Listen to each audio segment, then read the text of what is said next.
en odstavek, ki sem ga očitno pozabil, to se tudi vse skozi že zavzemamo za to, da se za obvezno služenje vojaškega roka prizna pokojninska doba.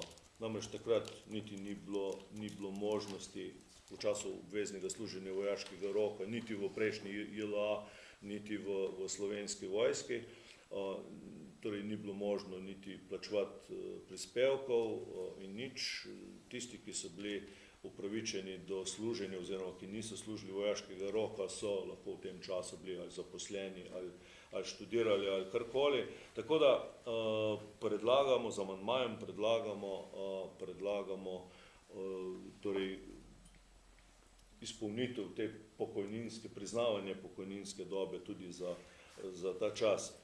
Kolikor pa iz napovedi razberemo, napovedi ministrstva so nam sicer delno ugodili, to je bila skozi naša pripomba, vendar samo kot zmanjšanje starosti za del tega dobe služenja vojaškega roka. Torej mi bomo videli, kakšen amandma bo vlada pripravila in takrat se bomo seveda tudi o tem odločili. Vendar mi predlagamo priznanje v pokojninsko dobo. Hvala lepa. Hvala lepa. Imate kakšno vprašanje? Kar izvolite.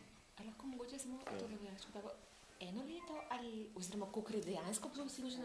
To, kot je dejansko bilo služeno, ker so obdobja, mislim, doba služenja je bila silno različna od, ne vem, mogoče je še kdo, ki je služil tudi leto pa pol v JLA, pa potem 15 mesecev, pa 12 mesecev, pa slovenska vojska, mislim, da 6 až 7 mesecev, ja, da se že malo predstavlja.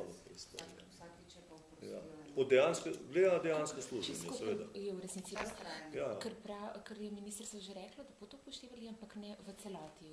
Ja, predlog, kot nam je poznano, ministrstvo predlaga zmanjšanje starosti vsem upravičencem, ki so obvezno služili vojaški rok v višini 3/4 služenja, mislim, da dejanskega služenja, 3/4, ja. Ampak seveda, pri tem je razlika, ali zmanjšanje starosti ali priznanje pokojninske dobe. To je malo, v tem smo si seveda še najbolj vsak sebi. Kaj pa starševstvo, se je svetu vlada rekla, da bodo priznali zdaj tudi za 4. otroka in naslednje, ampak ne, da se zniža starost pod 61 oziroma 63.